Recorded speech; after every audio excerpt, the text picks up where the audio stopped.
Você, colorado, eu já vi alguns aqui. Bem feito para o Grêmio. Que coisa boa, eles se deram mal. Eu não vou entrar nessa, não. Eu não vou entrar nessa, não.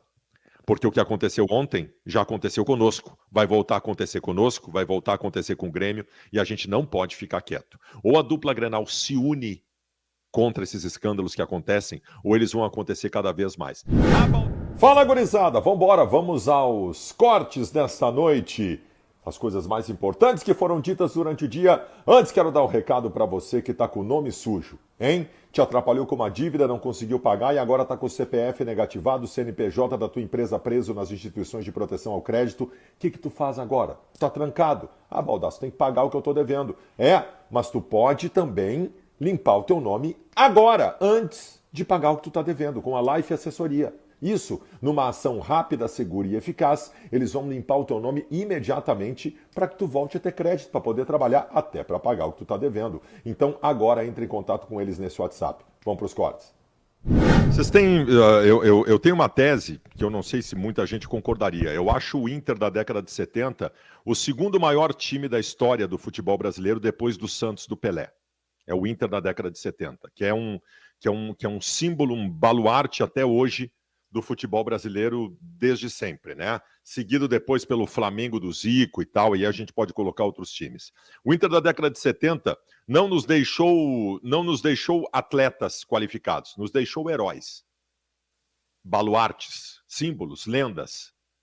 O Inter de 76, campeão brasileiro sobre o Corinthians, teve em campo jogadores que construíram um título conquistado até com relativa facilidade dentro do Beira-Rio,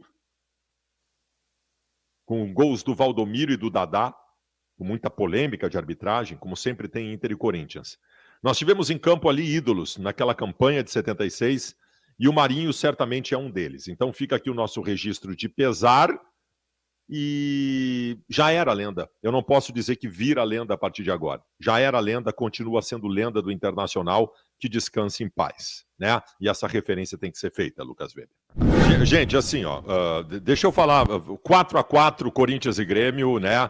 Tem muita gente tratando como um grande jogo de futebol. Para mim, um jogo de 4-4 não é um grande jogo de futebol, é um jogo emocionante, né? É um jogo marcado por erros de todos os lados, de duas equipes frágeis e fragilizadas, que são Corinthians e Grêmio neste momento. Mas isso não importa, isso seria uma análise de jogo que eu vou fazer no Donos da Bola daqui a pouco, quando eu tenho que falar do Grêmio também. O que nós temos que citar ontem é o que aconteceu nesse lance que nós estamos mostrando na tela. E isso desperta gatilhos em nós colorados com muita força. Com muita força. Eu não vou tirar sarro do Grêmio.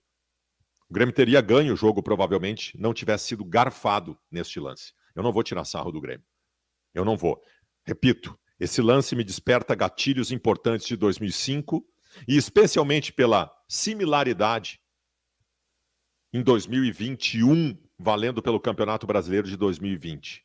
Aquele Inter e Corinthians em que um pênalti escandaloso não foi dado em favor do Internacional, com árbitro em campo, com VAR agindo, e naquele dia inventaram uma regra para um braço do Ramiro aberto, que impediu que a bola passasse para o Inter fazer o gol.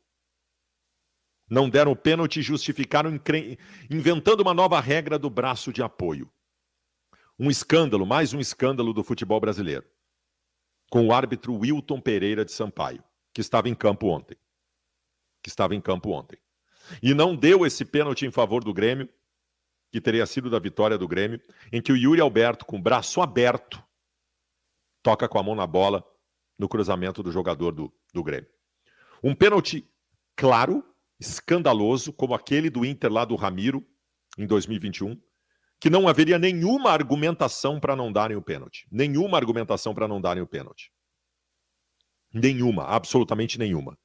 Mas aí tu pode pensar, bom, o árbitro é incompetente. E é incompetente. O Wilton Pereira de Sampaio é horroroso como árbitro de futebol. Vai ver, ele não viu dentro de campo. O que seria possível por ele ser muito ruim, muito fraco como árbitro. Mas aí tem o VAR. Eu fico imaginando, e eu gostaria muito de ouvir o áudio desse VAR de ontem, para entender qual é a argumentação para não darem esse pênalti. O braço aberto e a bola bate no braço do jogador. Qual é a regra que eles vão inventar agora? Que regra eles vão inventar agora? de que quando é centroavante que toca a mão na bola não é pênalti? Alguma regra eles vão inventar. Wilson Luiz Seneme, que é o pior chefe de arbitragem da história do futebol brasileiro, que é o que está agora, porque, além de tudo, arrogante, ele é debochado quando vai dar explicações para times que são feridos por erros de arbitragem. Ele certamente vai vir com algum deboche hoje também contra o Grêmio. O que nós tivemos ontem à noite foi mais um escândalo do futebol brasileiro. E, curiosamente, os escândalos do futebol brasileiro quase sempre favorecem os mesmos. Os escândalos do futebol brasileiro, por curiosidade, por coincidência, quase sempre favorecem Corinthians, Flamengo e quase sempre prejudicam Inter, Grêmio. É uma curiosidade só. É uma coincidência que acontece histórica no futebol brasileiro. O que aconteceu ontem foi mais um escândalo no futebol brasileiro. Porque não há argumentação. Eu repito, se é o árbitro ruim dentro de campo, que não vê, tu vai argumentar dizendo que o cara é ruim. Agora, o VAR, vendo repetidamente esse lance, de todos os ângulos, não dá esse pênalti. Desculpa, gente. Isso para mim tem outro nome. Você, colorado, eu já vi alguns aqui. Bem feito para o Grêmio. Que coisa boa, eles se deram mal. Eu não vou entrar nessa, não. Porque o que aconteceu ontem já aconteceu conosco. Vai voltar a acontecer conosco, vai voltar a acontecer com o Grêmio, e a gente não pode ficar quieto. Ou a dupla Grenal se une contra esses escândalos que acontecem, ou eles vão acontecer cada vez mais. Ah, Baldasso, tem que passar por cima disso. Tá bem, mas a gente tem que berrar sempre. A gente não pode ficar quieto. E chega de grenalização nesses casos. O que aconteceu com o Grêmio ontem é um escândalo que tem que enervar nós colorados também. O que aconteceu ontem tem que indignar nós colorados também. Porque já aconteceu com a gente. E vai acontecer de novo. Mais um escândalo do futebol brasileiro. Fala, gurizada. Estão curtindo os cortes aí? Então vambora. Mas antes, presta atenção aqui. Tu tá tomando multa de trânsito? Eu dependo de dirigir. Tu também depende de dirigir. Tu sabe quantos pontos tem na tua carteira? Se daqui a pouco tu tá perdendo carteira. Imagina tu ter a carteira suspensa, o que viraria a tua vida pessoal, tua vida profissional. Um inferno, né? Calma. Esse número que está aqui na tela é da SOS Multas. Ele é fixo e é WhatsApp também. Manda o WhatsApp para eles. Eles vão pegar o número da tua carteira de motorista, vão avaliar, vão te dizer o que está acontecendo e qual é o caminho para tu seguir para resolver. Fala com eles agora aqui, tá bom? Seguindo com os cortes aí. Pênalti para o Grêmio contra o Corinthians. Márcio Rezende analisa lance polêmico. Márcio Rezende de Freitas, ex-árbitro, é o comentarista da Rádio Itatiaia. Ai, pênalti.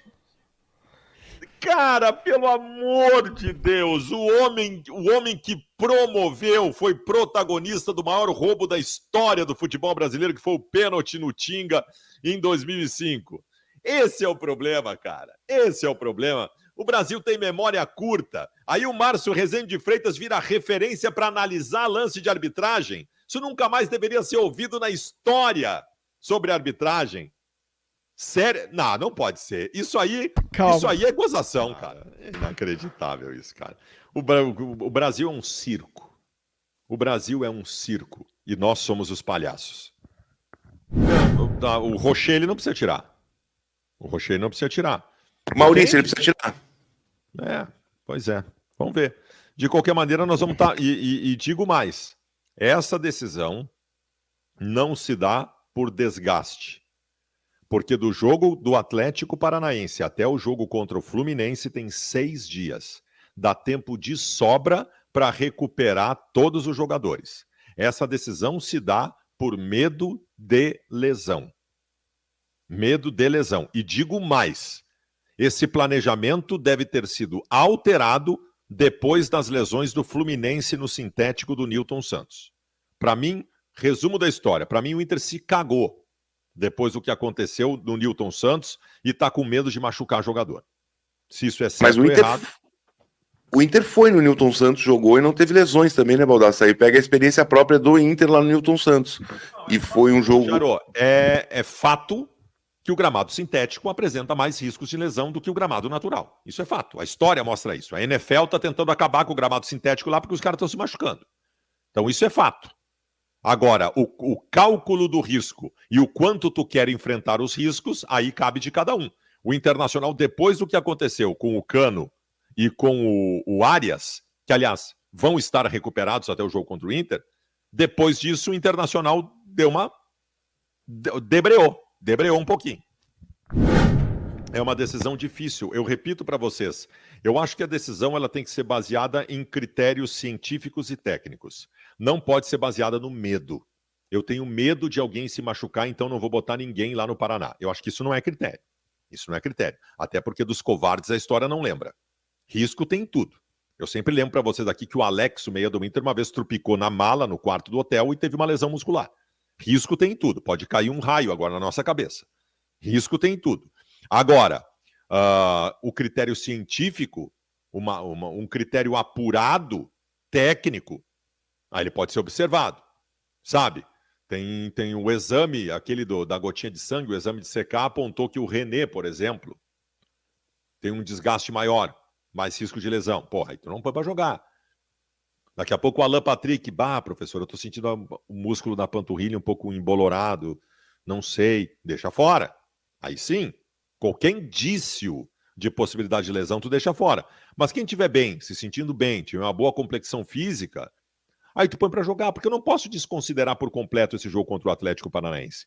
Eu repito para vocês, se fosse um jogo no domingo para jogar na quarta-feira pela Libertadores, eu acho que tinha que preservar todo mundo.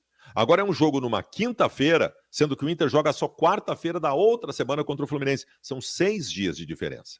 6 dias de diferença. Em relação a desgaste físico, aos caras descansarem e estarem bem até o Fluminense, não tem problema nenhum. Não tem problema nenhum. Nós estamos tratando aqui só de risco de lesão. Risco de lesão.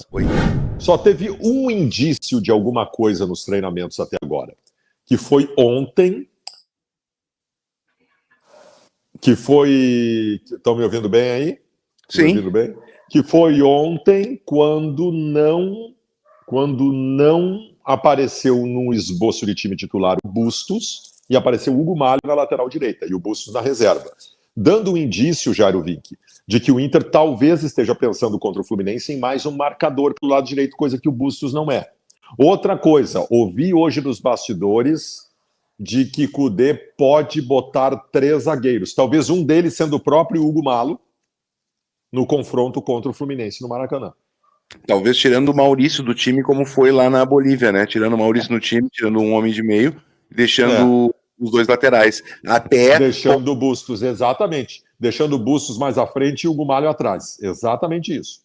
O Bustos e o René, né? Os 2 fazendo uma assim, coisa mais centralizada. Seria Bustos e René como alas, digamos assim. E na zaga, Hugo Malho, Vitão e Mercado. Se bem que contra o Bolívar, o Bustos e o René não foram alas. Eles foram laterais grudadinho na linha do zagueiro. O Inter jogou com 5 na frente da área. Que eu não gostaria que o Inter enfrentasse o Fluminense assim. Eu acho que o Fluminense vai dar espaço para jogar. A altitude era uma coisa, lá no Maracanã é outra. Foi o Marcos Braz, né, Monique? Me atualiza aí. Eu vi agora por cima. O Marcos Braz agrediu um torcedor do Flamengo num shopping. Ele e os que estavam com ele espancaram um torcedor do Flamengo lá. Saiu gritando, não sei o quê. Cara, olha o que virou o Flamengo, velho. O que virou o Flamengo pelas suas decisões equivocadas do próprio Marcos Braz nessa temporada. E outra, se eu não me engano, o Marcos Braz é vereador do Rio de Janeiro. Agrediu um torcedor do Flamengo que foi cobrar ele no shopping. Agrediu, de espancar, de botar o cara no chão e espancar. Velho, olha o que o Flamengo construiu para si. O Flamengo estava caminhando para ser Real Madrid no futebol brasileiro. O Flamengo conseguiu errar tudo, desde a saída do Dorival Júnior. Como diria Muricy Ramalho, a bola pune. A bola pune. Mas vocês lembram o que aconteceu em 2020, né? Faltava 5 rodadas para terminar o Campeonato Brasileiro. O Inter encaminhando o título e o Flamengo brigando. Inter e Sport no Beira-Rio. A bola saiu, o juiz não deu, o Sport ganhou do Inter. Inter e Atlético Paranaense no Paraná, na sequência. Pênalti para o Inter aos 40 do segundo tempo, o juiz não deu. Inter e Vasco no Rio de Janeiro. O juiz deu um pênalti do Cuesta que não tinha nem encostado no cano. Cuesta tomou amarelo e ficou fora do jogo contra o Flamengo. Inter e Flamengo no Maracanã. O famoso lance do Rodinei. E o Inter e Corinthians na última rodada. O gol do Abel Hernandes que anularam sem ele encostar no Cássio. E a mão do Ramiro. Claríssimo pênalti. O Inter foi afanado nas 5 últimas rodadas. E o Flamengo chegou. Coincidência?